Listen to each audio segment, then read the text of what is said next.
as you can see, I currently look like I've electrocuted myself. We're about 20 minutes into starting locs the slow and low way. I mean, technically the whole day, but... So if you don't know, my name is Shane Fallon. This is where we talk about hair. I've been studying hair since 2006, and I first started wearing locs on my head and studying locs back in '99. So you can imagine I might have a little info for you.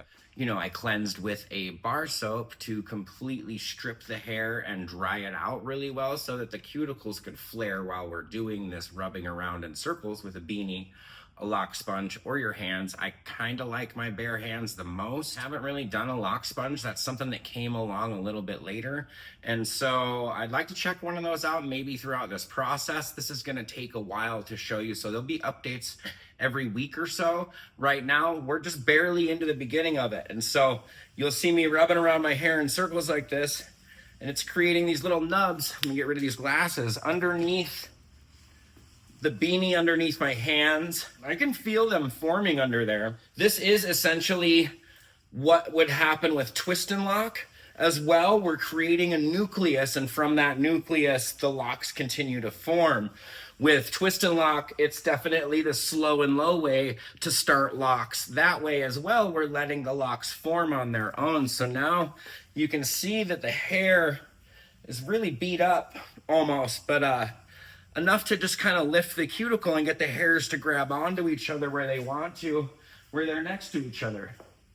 So I want to create these little natural sectionings that happen. So I guess there is a big difference there, where I'm creating more of a natural sectioning by doing this, where with twist and lock, we're creating sections that turn into twists that later on start to form a nucleus, and from that nucleus, the rest of the lock is born. So throughout time, you'll see me doing this through the next few months, slowly forming these little locks. As they start to separate a little bit better, you know, you can kind of see where they're gonna wanna be. And that's just maybe a few hours into doing this constantly. I'll be doing that quite a bit in the next coming up. So as these locks continue to form, you'll get to watch them form slowly over time. Maybe someday at the end of a year or two, I'll compile everything together and create this really cool progression that you get to watch quickly for those of you that have a hard time paying attention all the time, like me. Anyways, so I'll slowly be starting these for the next little bit, run around like this, like a crazy dude that just got electrocuted. It'll be a lot of fun, and I hope you guys enjoy the process as it continues. Happy locking. 2,000 years later. So we're coming along very nicely by now. It's now 3 in the afternoon. I first recorded around 1.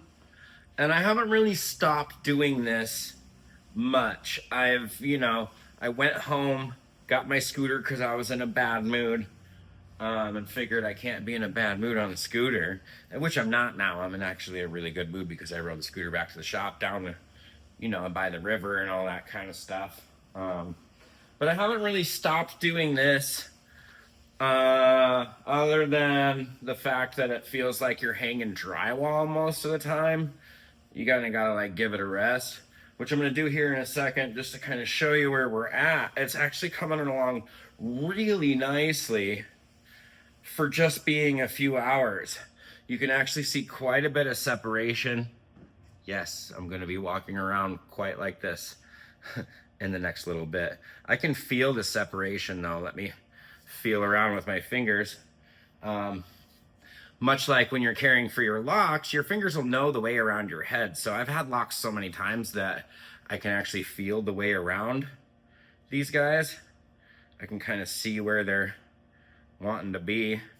And so, although I can't see what I look like right now, I'll be looking at this video later to check it out before I post it for you guys. This is the beginning of starting locks, the slow and low way for me. This is how I've done it many a times, way before I ever learned how to crochet. I've had quite a few sets like this prior to crochet, prior to me learning crochet, I should say.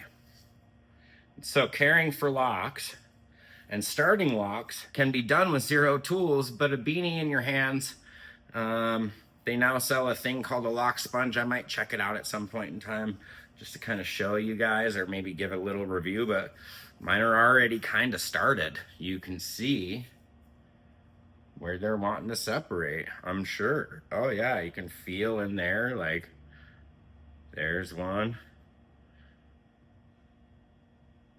There's one. Anyways, guys, that's a few hours into working at it. In a few weeks, it'll be coming along really well. Anyways, there's the update.